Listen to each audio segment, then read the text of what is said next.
Do you struggle processing both the treble clef and the bass clef when you play hands together all at once? Well, today I'm actually going to give you some really helpful tips on how to get around that. Our first tip that we're going to be talking about is that when you're starting to look at music, you want to start looking at music in terms of columns, up and down, vertically. This will also help with rhythm, and I will explain here right now. So here we have the Pathetique Sonata. And let's say I'm trying to play this measure right here. Let me get it in a little closer. So I'm going to play, or I'm going to look at this measure right there. The first thing I'm going to do is I'm going to look at music in columns. So let me draw out some blocks so you can visualize what I'm talking about. And actually, I know the pen's a little thick. It actually makes it a little bit harder to see. But as you can see that I'm blocking it out, reading the notes up and down, rather than just kind of like looking at the rhythm and trying to really line everything up. Music, so long as there's not a mistake in it, music is written in a way where the notes are spaced out, basically so they can tell you when they hit rhythmically. So for example, right here. So right here, you have this going on. So where you have, here's our vertical column right here. But then as you can see that there's a note by its lonesome with nothing else attached to it. That means that note's going to hit by itself. So music is organized in a way to kind of help you visualize where the notes will hit. Now obviously you want to be more accurate with your rhythm, and you do want to go into the nitty-gritty and figure out how long each of these rhythms are held for, but just letting you know that they will line up visually to where you need them to be. So the another great advantage of looking at music in columns is it just makes it a lot easier to process the notes. Like I said, instead of looking at that whole measure all at once, you're just going to read it up and down. And that makes it a lot easier for me. You know, it might not be perfect, but it does make it easier. So let's talk about, and that actually goes with chords and melody. So as you can see, I'm combining the chord up and down, because chords are almost always read up and down, and I'm also combining the notes below it. There's a little bit more. There's actually another little tip I can give you in addition to this that will help you out, and that tip is you also want to read notes from the bottom to the top. In case you didn't know that already, and I'll explain what I mean exactly by that in a second. So you want to be reading literally from the lowest bass note to the highest treble note. So when you're reading, one thing you definitely don't want to do is start reading the notes from the middle. Like, so I'm going to read that one, and then read that one, and read them like out of order, because you may say, all right, well, here's F sharp. Let me get the piano here as well. So you got, here's F sharp, here's C, here's, what was this, E flat, here's A, oh, wait a second, I moved that one, where was I? So it becomes really, really difficult if you actually start going at random when you are reading your notes. Okay, so the point is you want to read notes methodically, starting from the bottom to the top. So I'm actually going to read this. I'm going to read this note first, the E. It's actually an E flat because of the key signature. And then I'm going to read the F sharp, the A, and then the C, just like that. Always from the bottom to the top. One of the main reasons for that is that when you're talking about chords, you always talk about how to build those chords from the bottom note to the top note. So say you have a C major chord. Well, it's called a C major chord because the root C is on the bottom if it's in root position, and it's C, E, G, and that's how you spell or you say the chord, the notes that make up the chord. So just for consistency's sake and just to avoid confusion, you always want to be reading music not only in columns, but you also want to be reading from the bottom to the top. Another mistake I see a lot of students make. Let's get on to the next tip I have for you. The next tip I have for you, and you've seen this a lot if you know my lessons, and that is go slow. And the reason I keep bringing this up over and over again is this applies literally to everything you do on the piano, and it's the number one mistake that students make. They try to play fast right off the bat, or what'll happen is they'll start out slow, especially with songs that they know by ear, they know what the song sounds like. They'll start playing it too fast right away, and the whole thing falls apart. So when trying to process all of these notes all at once, it makes a lot of sense to just slow down. There's no hurry. Obviously, if you're performing it in a concert, you've been practicing it for months, then you want to play at full speed. But, there's nobody putting a gun to your head, at least hopefully not, to play it at full speed or even anywhere close to full speed. You can even literally, what I recommend sometimes is turning all the notes into whole notes, holding them for 4 beats each, or maybe even 2. And another thing, if you're just starting to get used to playing hands together and processing all these notes, don't worry so much about the rhythm at first. Do a couple playthroughs where you are just concentrating on reading the notes in columns from top to bottom, middle to top to bottom. No, from bottom to top in columns. And you want to go nice and slow. It really, really helps process the notes even a lot better, especially in a piece that's a little bit more advanced like this one. Okay, the next tip I have for you is use intervals. So again, if you're familiar with my lessons, you've probably heard this before, but what are intervals in case you don't know? By the way, actually I'll just tell you at the end, never mind. So an interval is the distance between 2 notes, and you can learn how to read music. Obviously, when you first start out, learn to read music as individual notes. So learn where E is, learn where C is, do the memorization thing and all that. But then you want to start looking at notes in how far apart they are on the piano, or actually on the sheet music and the piano. So obviously, with the right hand, we have these 3 notes stacked right on top of each other. It looks like a snowman. Well, because I know my intervals, I know that all 3 of those notes, the F sharp, the A, and the C, all have to be a third away from each other.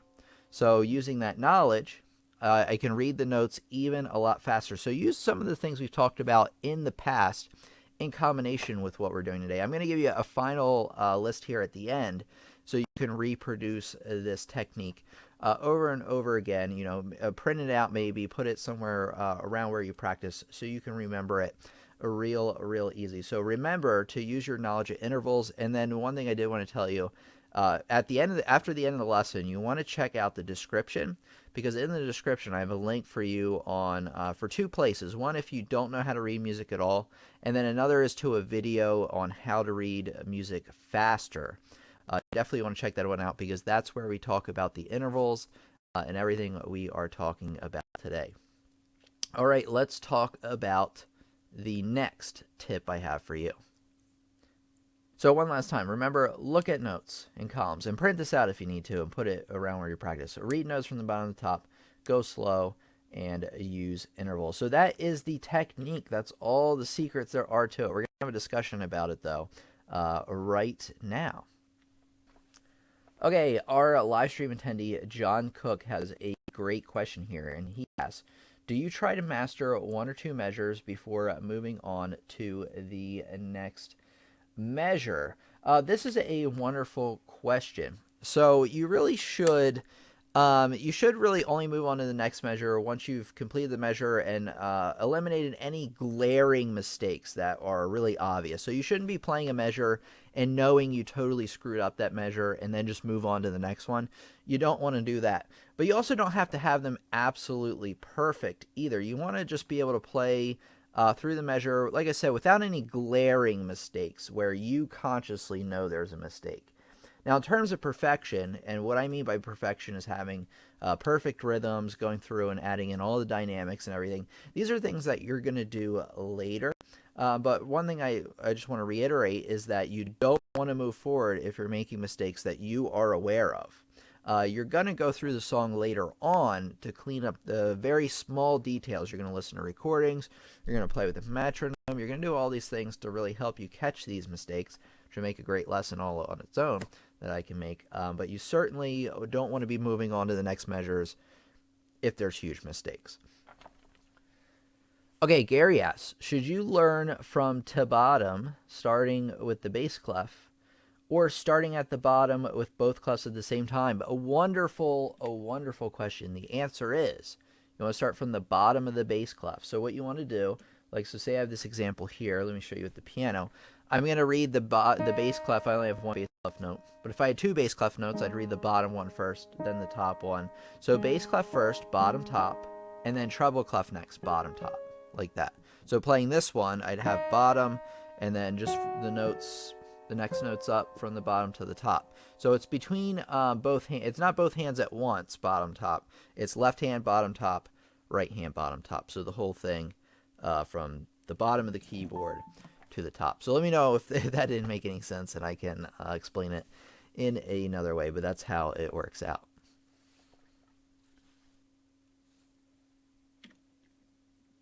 Okay. Any other questions? We've had some really great questions here so far. Let me say hello to some people that have been coming in. How have you been, Shesk? Shesk says, now I'm back to from a crazy summer and we'll be picking up the piano again. All right.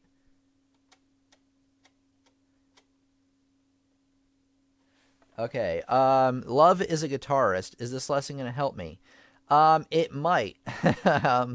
To tell you the truth, it can help you if you know how to apply the information correctly. So a lot of things that we talked about, such as slowing down, such as maybe looking at intervals, you have to understand how that applies to the guitar. I can't quite explain it really well. But you basically have to be able to translate what I told you today to the guitar. But all the information still applies. Looking at the notes and columns, reading the notes from the bottom to the top. A lot of times when you're playing guitar, though, you're probably reading off tablature instead of actual music. But if you're ever given a sheet of music, you want to use all of these the same way. Now, you're not going to have to process two hands at the same time, most likely, because a lot of guitar, you're really, you're basically plucking with or strumming with one hand and then hitting the notes with the other. I think there are techniques to hit notes with both hands. I don't know how to do that. I'm not that good. But yeah, certainly it can apply.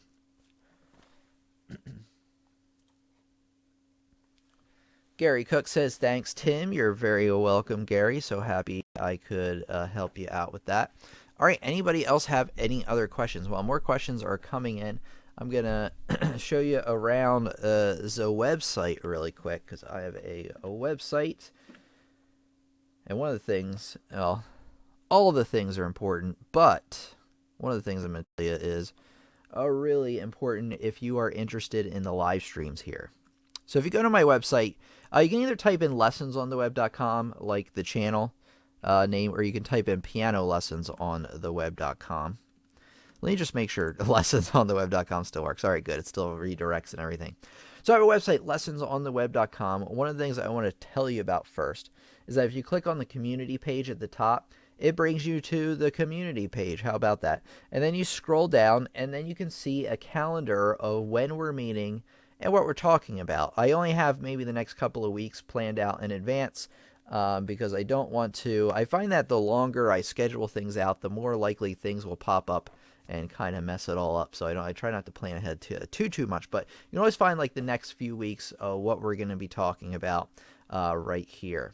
So I just want to let you know about that because a lot of people do ask. And then you want to subscribe, and as the picture shows you here, hit the notification bell next to that subscription button, like on YouTube, not on this page. It won't work. It's just a graphic showing you. But on YouTube, if you do that, YouTube will hopefully do a better job letting you know when we are meeting. And then you can attend by clicking there. That will just take you to the main channel page.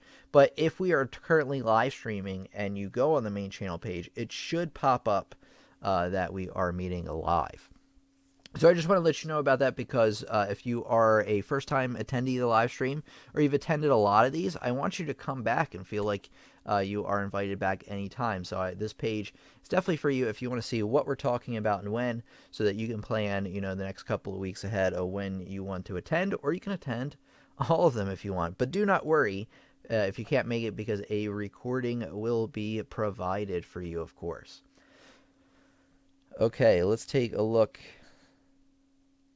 at another thing. Oops. Okay, also over on my website, pianolessonsontheweb.com, I have a lot of courses I made over there that can really take your piano and music theory and improv and music understanding in general to the next level. So if you like what you see over here on the YouTube channel, you're really going to like what you see over there because it has the same types of instructional videos. They do cover a lot more things, of course, although they do review some of the things we've talked about on the YouTube channel, as you'll see from the courses you can select here in a minute. But they also include, in addition to videos, they also include printable sheet music examples, assignments, activities, and a lot of other things to enhance your learning. So you really, really do get a lot more out of this than you would from the YouTube channel. So feel free to go over, read about it. You can explore to see what courses we have here on the Browse Courses page. We have a lot of piano courses, as you can see. We even have things like within piano, like how to read music, chord trainer, and then we have several levels of piano, as you can see. We also have a lot of music theory courses, including some compositions. If you wonder why I'm looking over there at the top, there's a B over there, hitting the light over there, a B. So anyway, we have the rhythm courses. So a lot of things that you can see, improv, sight reading. I'll make some new sight reading courses pretty soon, and ear training.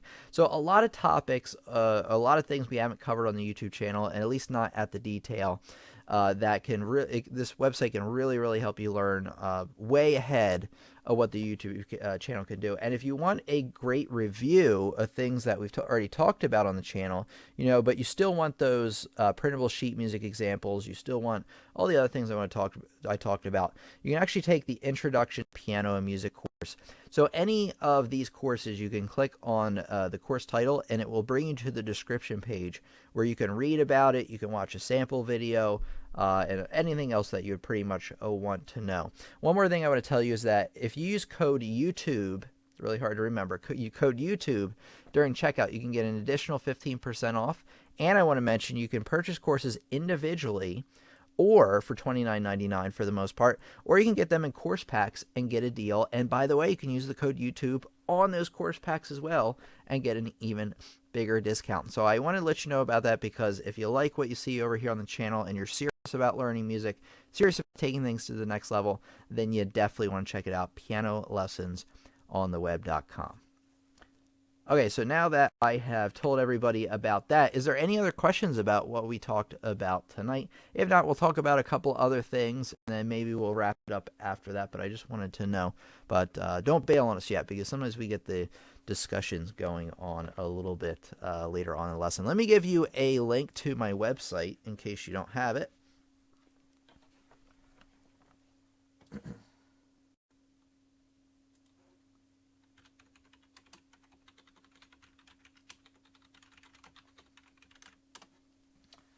Okay, there's a link to my website. Julio says, "Hey Tim, love your videos. I'm just curious, as a beginner in sight reading, how long will it take me to master sight reading intermediate pieces? Years.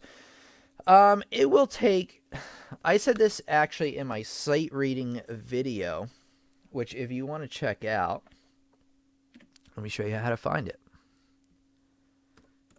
And then I'll elaborate on your question a little bit more. So if you type in sight reading lessons on the web, and then, hey, there's my face with everything right there. So anyway, that's my lesson on how to read sight reading, or how to sight read the best way. I do talk about like how long it takes and things like that in that lesson, but let me elaborate on how long you can expect it to take. I think if you practice sight reading every day for 2 months, you're going to notice a considerable difference, a positive difference in your ability to process new music. It doesn't mean you're going to be a master or you're going to be able to play intermediate songs or whichever, but within 2 months of practicing it every day, you will notice a very significant difference that will help you and your overall piano skills. Now, in terms of like how to get intermediate and advanced, that kind of depends on what kind of person you are. I can just tell you that you're going to make progress in that amount of time if you put the work in. I can't really say like how long it's going to take you to be able to sight read Beethoven sonata. That could take years of practicing it every day. So it depends on who you are. But I would say if you sight read every day for a couple of months, you notice a difference. And then if you sight read every day for a year, you certainly will be proficient at sight reading. You'll be able to at least pick up pieces that are maybe a little bit below or at your level, and be able to sight read them, maybe not at full speed, but be able to get through them beginning and end. So that's generally what you can expect. But like I said, it really depends on what kind of brain we have.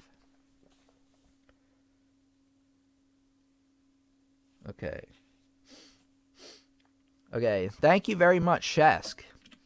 Gave us a super chat. I'm not sure what kind of money that is, but thank you so much, Shesk. I don't know what SEK is, but thank you so much. So if you are interested in supporting the live stream, maybe you want to leave a tip or say thank you or keep up the good work, feel free to leave a super chat. It's a little $sign below the actual chat. You leave a comment, I'll make a big deal about it, or I won't if you don't want me to.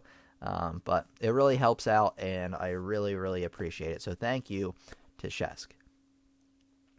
Okay, Fuddy Duddy says... Oh, wait a second. Hold on.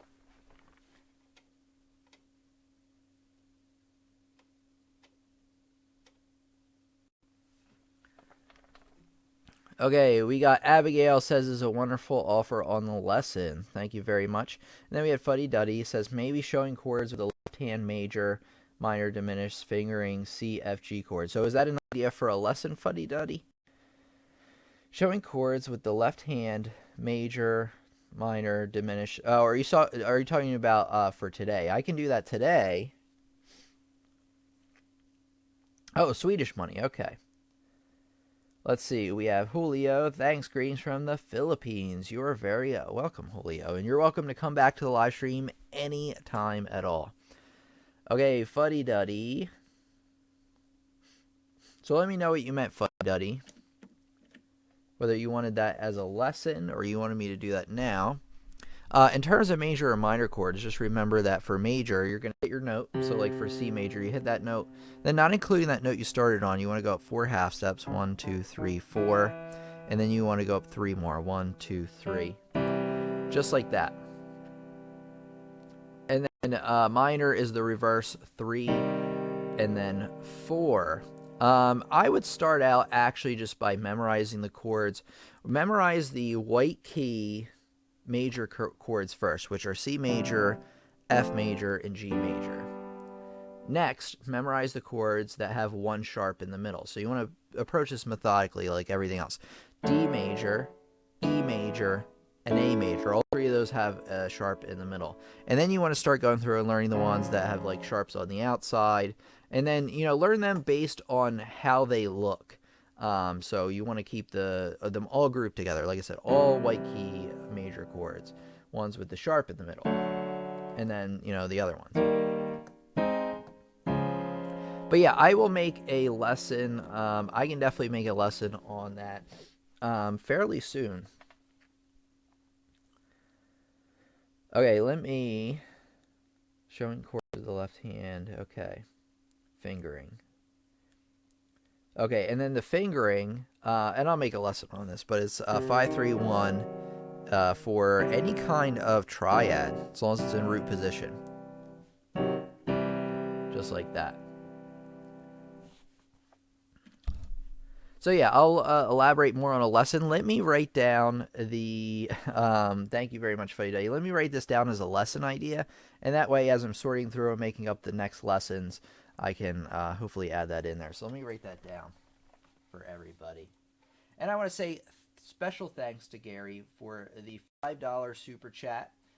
Thank you so much. Very, very, let me get in screen here for the thank you. Very, very much appreciated from Gary. Thank you so much. Okay, let me...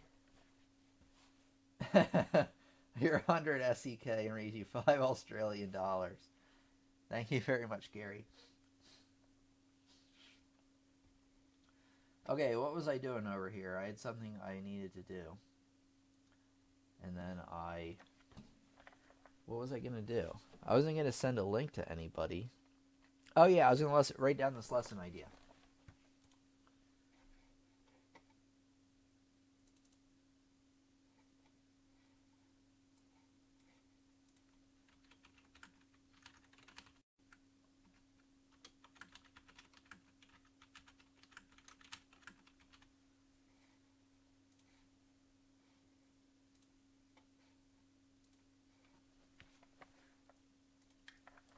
Okay, now I got it.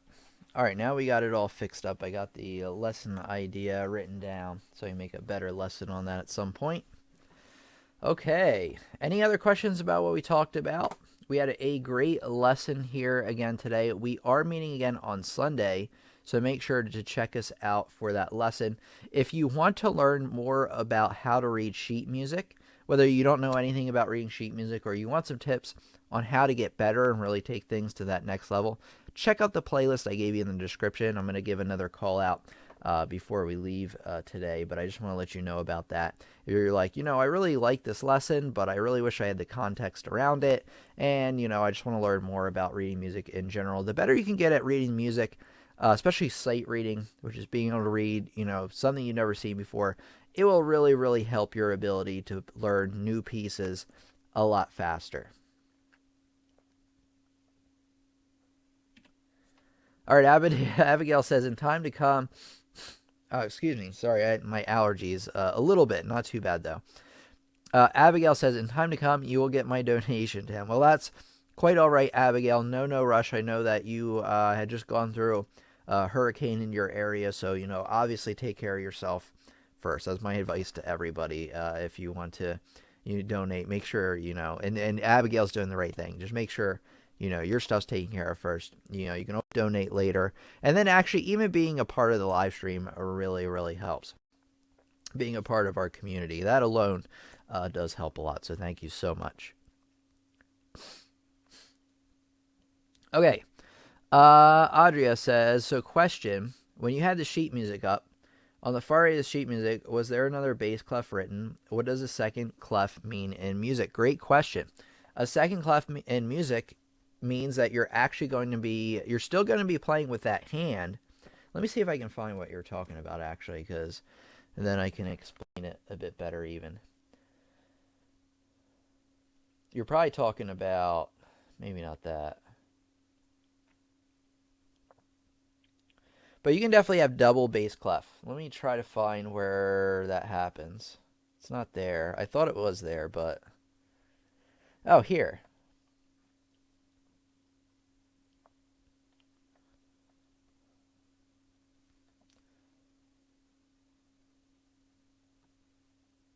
So in this measure right here, you can clearly see that there's a treble clef that comes in right there in the middle of the measure. And then there's a treble clef up above.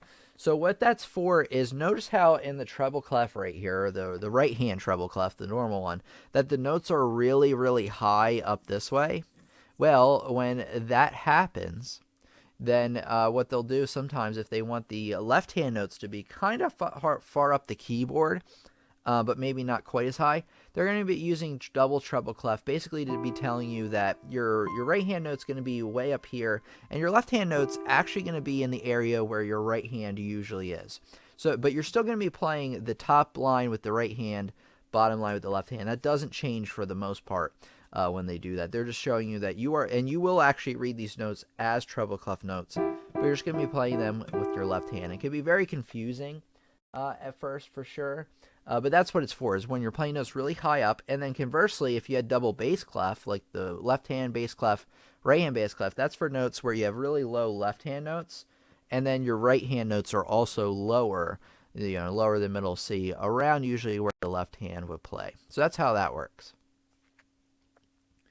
Abigail says, thank you, Tim. You are thoughtful. Well, thank you very much, Abigail. I appreciate it.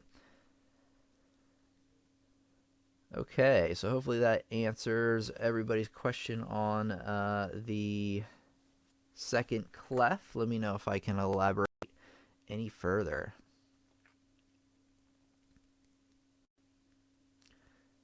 Okay, any other questions about what we talked about tonight? Now on, let me look up what we're talking. Oh, I think I remember.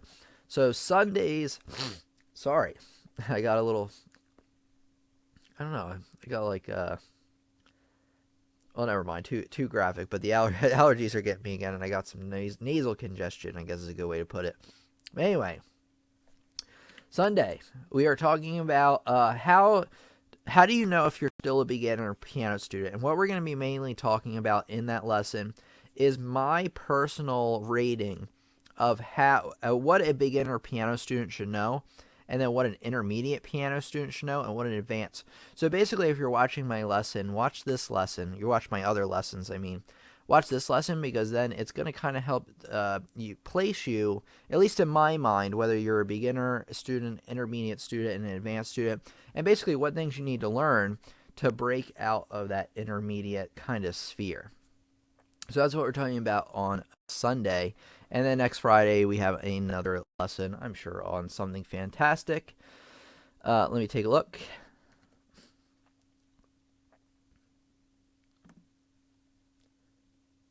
Yeah, throat booger. Thanks, Gary.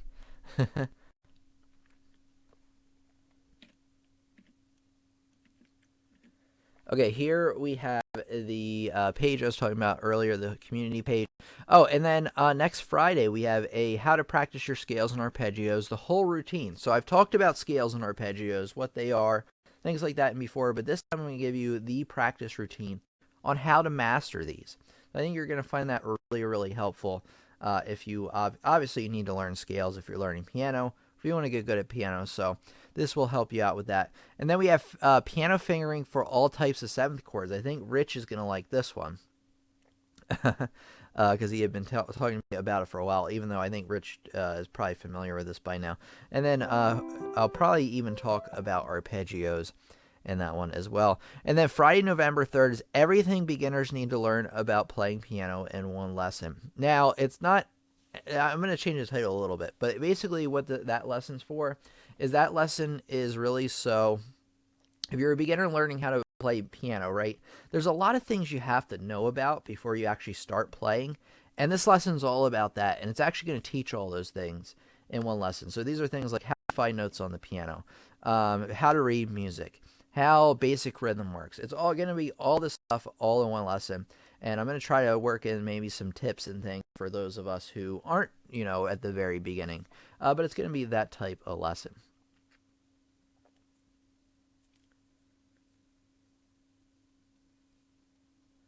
Okay, Shes says, Tim, have you held some mini concerto for us this summer, which I've missed, or is there one coming up soonish?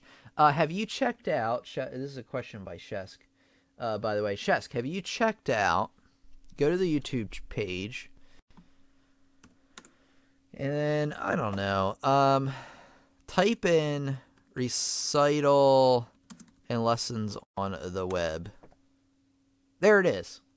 Okay, so type in recital and lessons on the web, and I don't know if you've seen this one. This did get launched during the summer.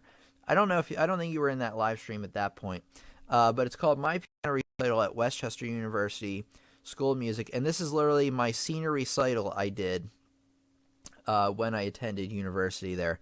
So you want to check that out. I don't have anything recorded that I've learned fresh. I actually need to, again, excuse me. I need to practice for that to get some songs ready. So everybody give me like a second here. A minute.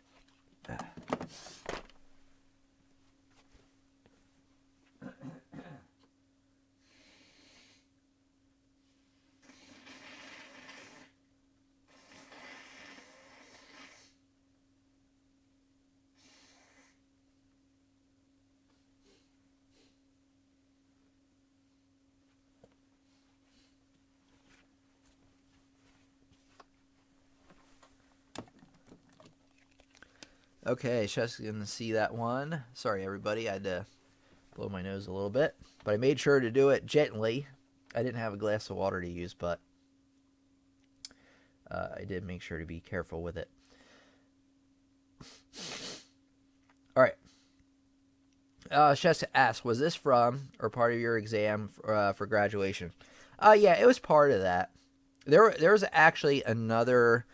They actually made us do what was called juries, where I did something like this. I played the same pieces, except I played them instead of for students at the school. I played them for the professors at the school. So all the piano professors were there, and then they grade you. They write like a slip of what you can improve on, and things like that. So yeah, I had to do that, and then the final exam was actually after this performance. Eric Cook says, put out an album. I very well could at some day. I actually have one I made for Christmas for my family. I need to find it, but I did make that years ago, so I really need to make something new that I've done in the last few years, and that bee's buzzing around again. It's actually a wasp. I don't like wasps at all. And here he comes. Shit. Sorry, I didn't mean to say that. He was coming over here, and he still might. I don't know. All right. I'm really obsessed with bees because I was stung when I was really younger. And I don't know, it just sticks with you. And then whenever I see a wasp, I lose my brain. I know that like if you swat at them, that's usually when you get stung, but I just hate having them around. Yeah, no pressure, just to all the professors. Exactly. Exactly.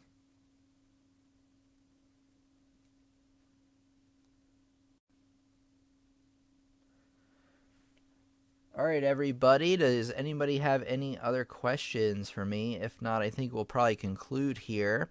Let me think of like an outro, what I want to say. Shea says that Christmas album would be a great idea to support your site academy. That's very true. That's very true. Adria says I hate bees too. I don't mind like honeybees as much. Like the round bee, usually the more round a bee is, the less aggressive they are. The more like pointy they are, like I know a wasp isn't a real bee, but it's like they're all like related. But anything like yellow jackets or anything where they're like real pointy or hornets, oh, I just hate those really aggressive bees. I wish they would leave me alone. All right, and then it looks like Abigail supports the Christmas ideas. I love Christmas carols, Tim. All right, so maybe I'll do some Christmas lessons a little bit closer to the holidays, maybe in another lesson or so.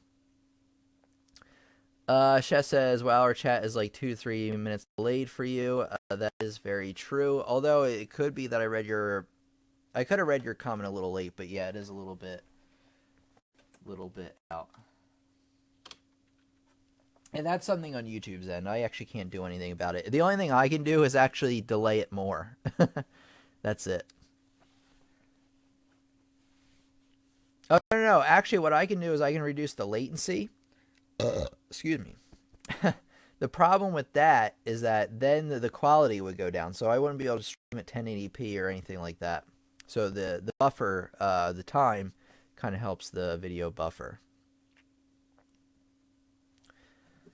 Okay, let's do a little thing here. Let me think about what to do, what to say, all that jazz. So hold on.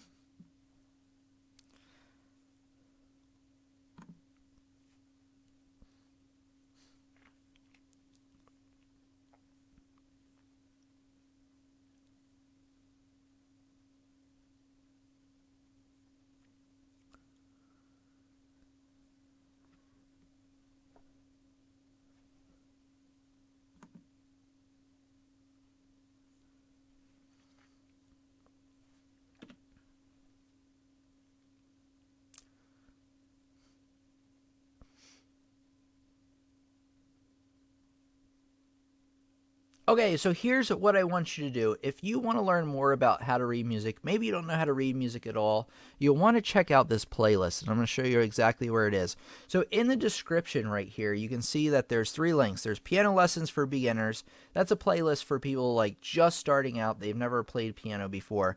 But then you definitely want to check out the next playlist, and then the one after that, learn how to read music, and then the one is to the specific lesson after that, which is how to read music faster. So if you want to learn more about how to read music, you want to check those out. I'm also going to put some pop-ups on the screen or some cards where available, so you'll be able to find the links to those. So thanks everybody for coming out for another great lesson. It's been Tim from Lessons on the Web, and I'll talk to you again real soon. Thank you.